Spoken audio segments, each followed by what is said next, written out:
click. What's that? So bogey. Okay, well, I don't know about bogey. I can tell you what, I'm thoroughly agitated. You know what thoroughly agitated is? Agitation station. It's agitated. So, 6 years ago,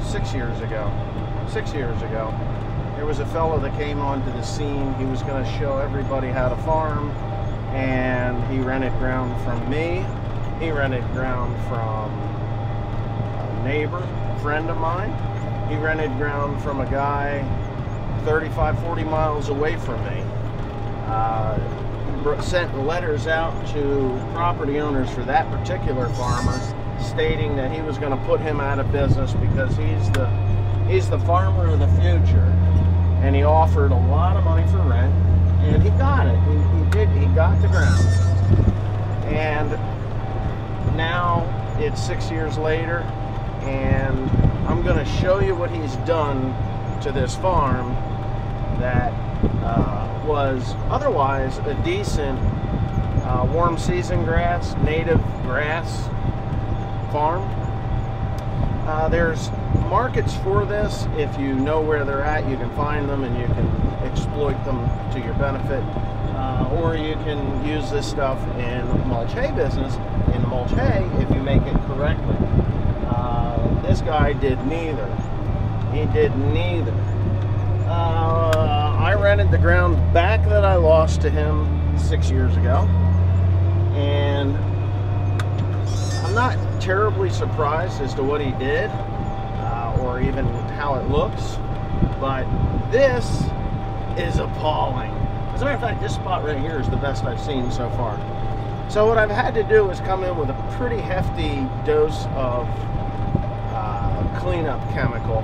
It's not going to hurt the grass, but it's going to hopefully get this weed problem that we have under control. And I think this is a good spot to stop. It's not the worst of it, but it ain't the best of it either. So what I'm going to do is back up a little bit. That thing's going to freak out. All right, so let's hop outside real quick. Let that thing agitate a little bit.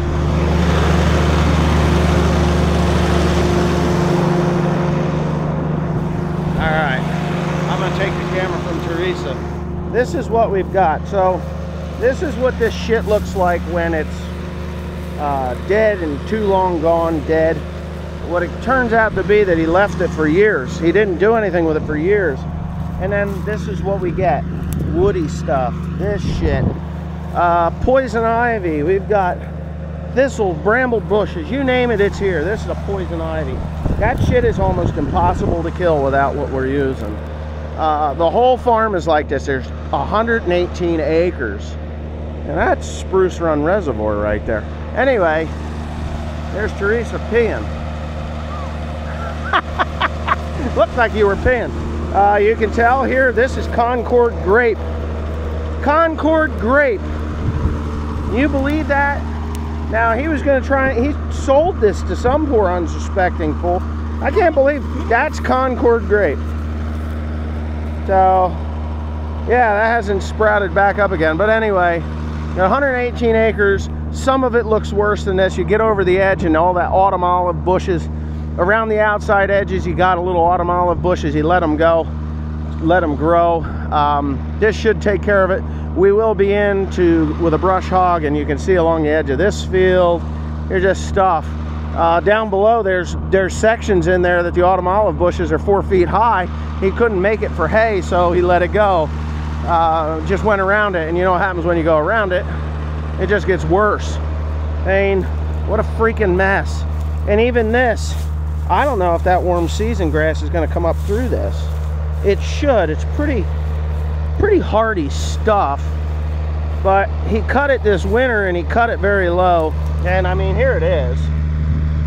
It's just starting to come now.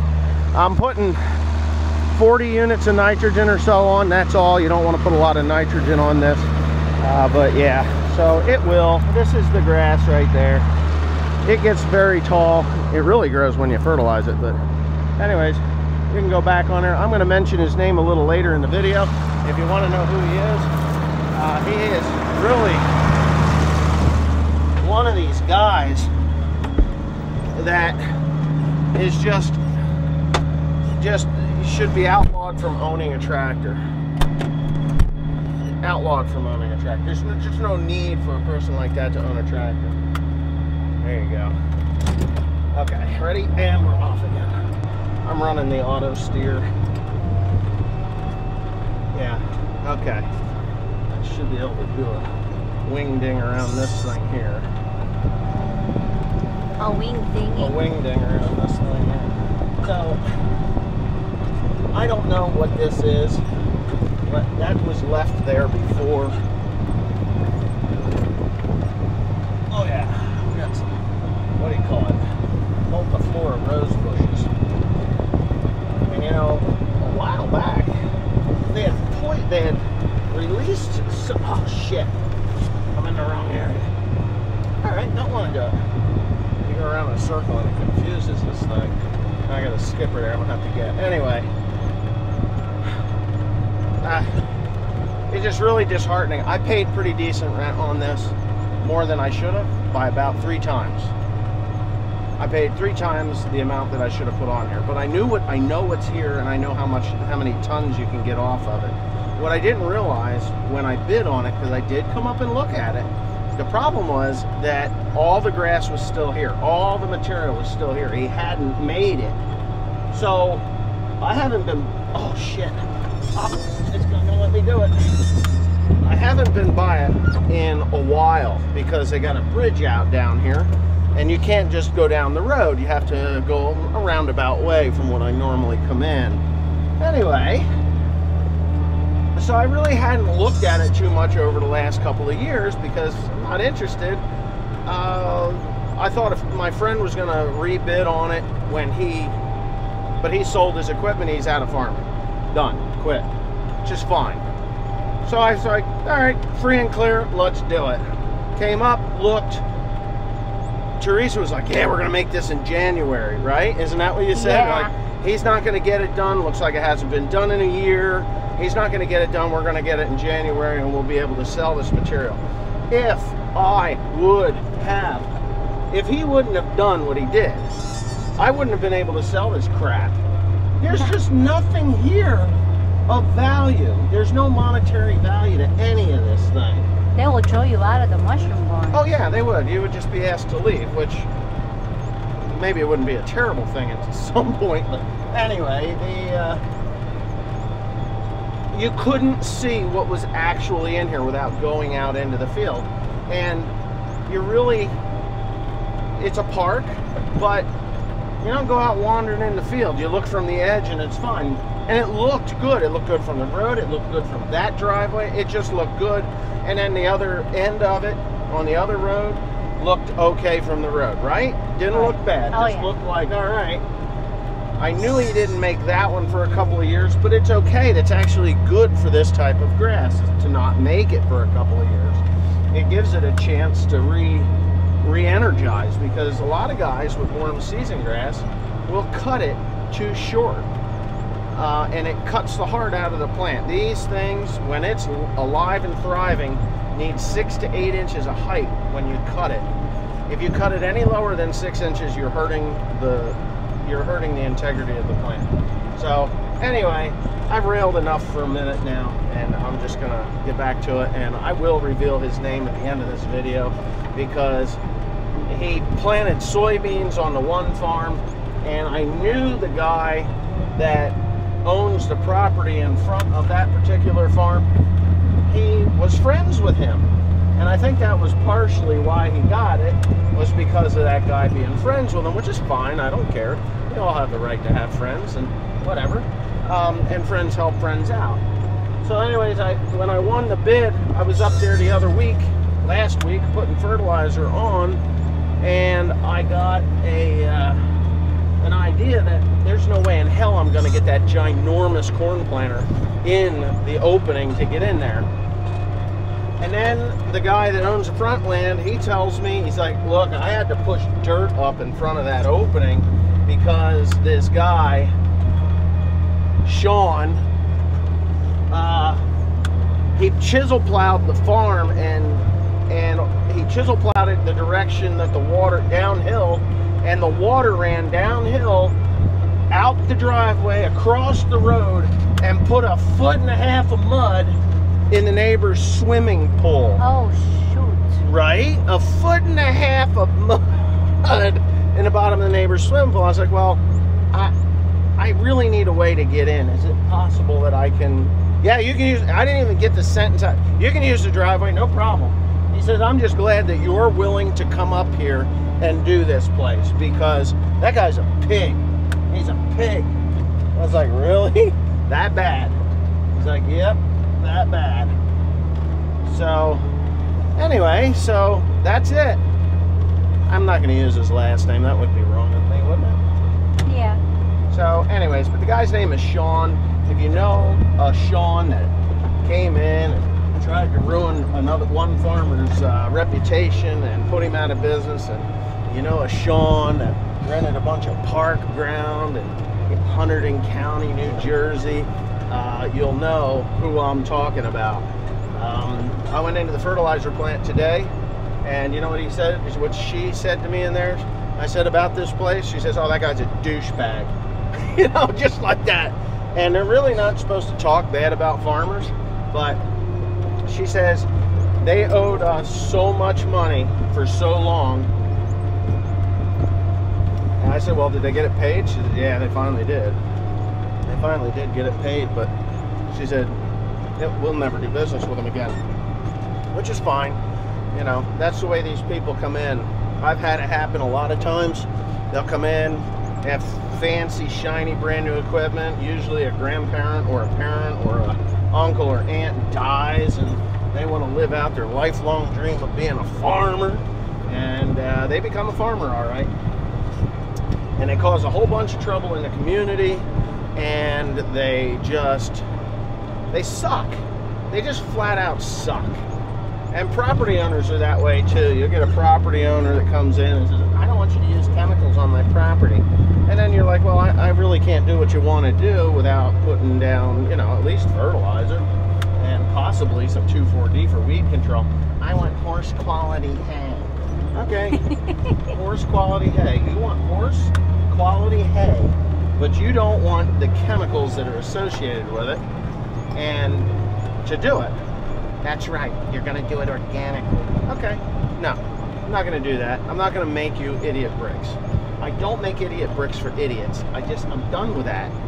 That ship has sailed.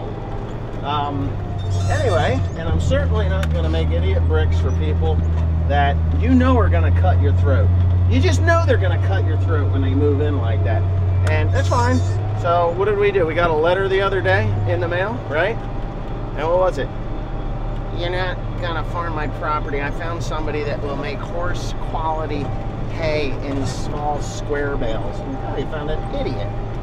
Okay, cool. Anyway, so I don't have to worry about that guy anymore. And yeah, so that's over. You know, it's like, what do these people think? That these fields look as nice as they do without using chemicals and fertilizers and things like that? And then he tells me, I've been on the organic farming board for over 20 years. I'm like, where? I go all over the country. Well, he's buying ground. If you're on the organic farming board, why aren't you organically farming it? Right? It doesn't make any sense to me. So you have this ground, you tell people how to farm, but you don't farm yourself. That shit blows my mind. But whatever, I'm just a dumb farmer that plays in the dirt. And I can tell you right now, when we come back here in 2 weeks, it's not gonna look the way it does right now. It's gonna look good. This is the nonsense. There's some of the nonsense. See that?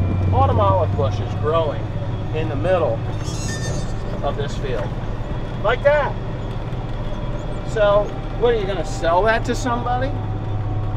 How can you do that? And they ought to be ashamed of themselves. I understand it, but it's like the outside field, but not inside. Yeah, but even that, they let that go. You could get a mower in there. You could get in there. Oh my God, it just makes no sense to me as to why he would do this like this. I'm actually gonna spray that. I can get in there.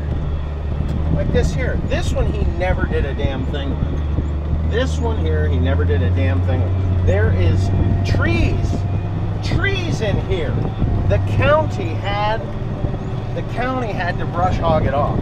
Of course, they didn't do a very good job because their brush hog isn't really very good, and you know, that's that. But holy shit, it's amazing to me. This is nothing but poison ivy. I should actually up the rate here, but I'm not doing it. But there was a gigantic house in here. Gigantic. It was like a 30-room house. Is that right? Oh, it was. It was beautiful. And then I guess the old lady, the old woman that owned it, when she died, she sold it to the county or donated it to the county or whatever she did. But when she died, it got abandoned and they were going to tear it down. Well, they didn't tear it down. Somebody burned it down. Oh, wow. Oh, yeah. And if you look at the,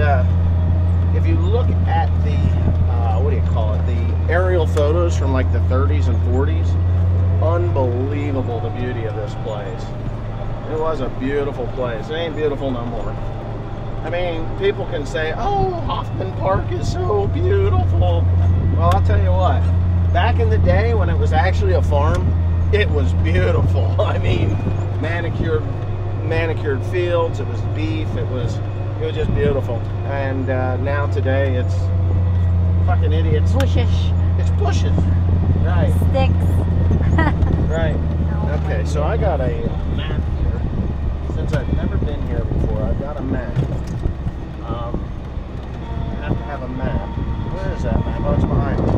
Maybe shut that off, I guess, because we've got the map and gotta look. Amazing, right, Teresa? Yes, there's all sorts of stuff. Uh-oh, somebody's calling. I don't have my phone. I gotta go. See you later.